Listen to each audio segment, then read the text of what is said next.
last week.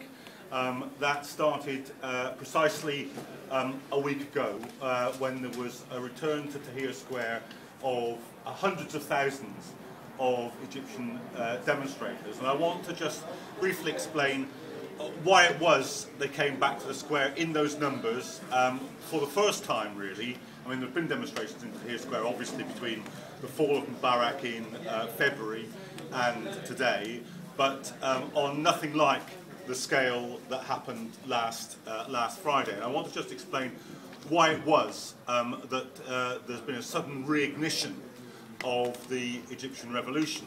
And to do that, you have to sort of get what happened in February when Mubarak fell. Now, Mubarak fell really for three reasons. One was the obvious one that we all saw on the television screens, that millions of Egyptians, not just in Tahrir Square, but in every town and city in Egypt, protested over 18 days in absolutely unprecedented numbers. So there was the demonstrations themselves. There was also, in the last 2 days before Mubarak fell, a huge strike wave among Egyptian workers. Not earlier than that, but in the last 2 days, there was a very big strike wave.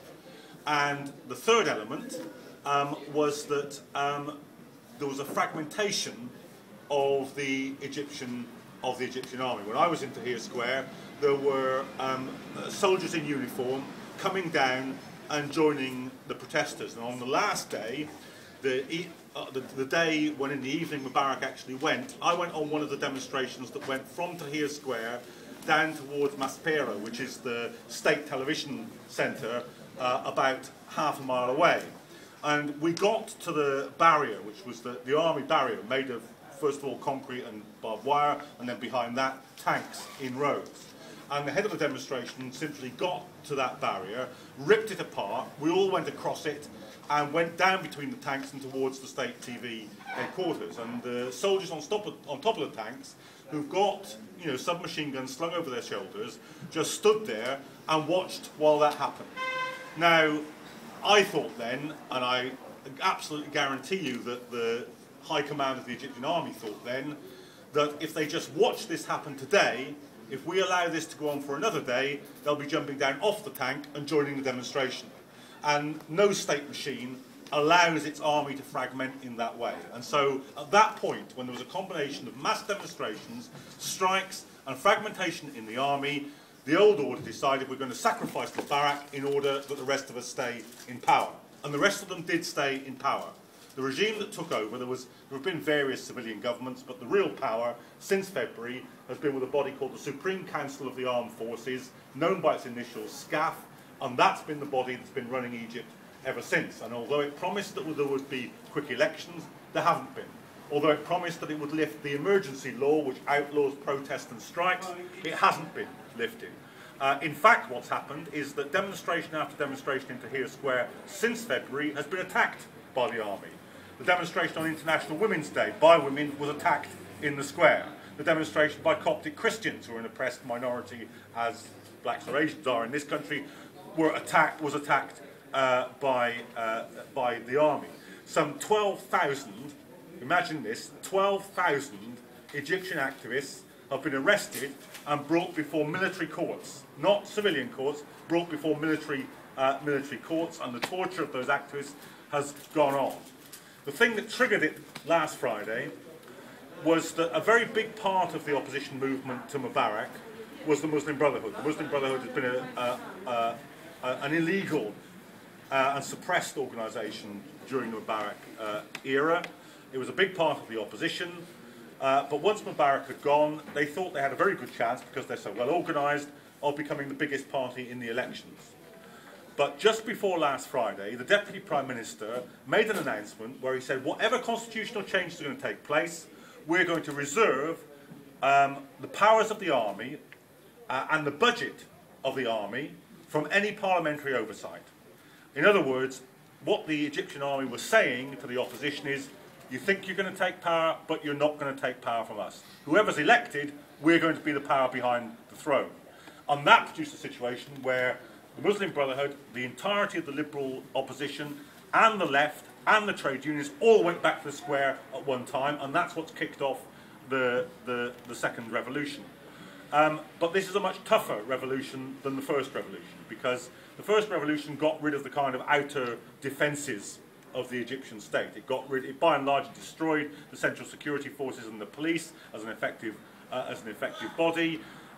Shortly afterwards, the revolutionaries broke into the security headquarters in Alexandria, in Cairo, threw all the files out the window, started putting them up on a Wikipedia page called, well, translated in English, it's called Pigipedia, with all the files of the people that were doing the torturing and whatnot. So it did some damage to the state machine, but the army have started rebuilding that state machine now and using it to try and roll back the revolution. So what's happened this time is that we're confronting not just the outer ditches of the regime, but the heart of the regime. And not just because it's the army.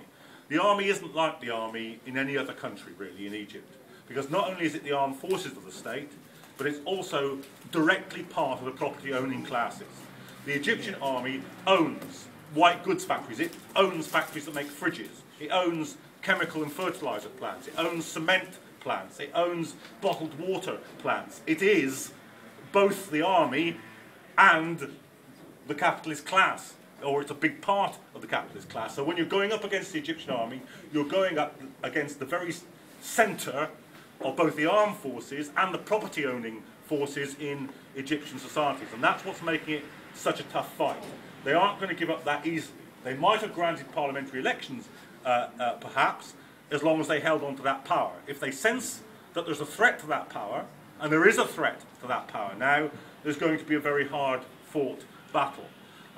But you have to say about the Egyptian revolutionaries, they have shown really absolutely unparalleled bravery.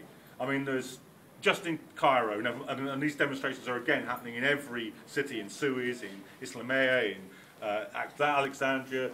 They've lost something like 40 dead in Cairo itself, and in the last 2 days they've been fighting in Mahmoud Mustafa Street to get to the Interior Ministry, to try and storm the Interior Ministry. Now, obviously the outcome of this battle is not predictable, and it's certainly not over. There was, as there always is on a Friday, an absolutely huge demonstration again in Tahrir Square today, and it's going on as we speak.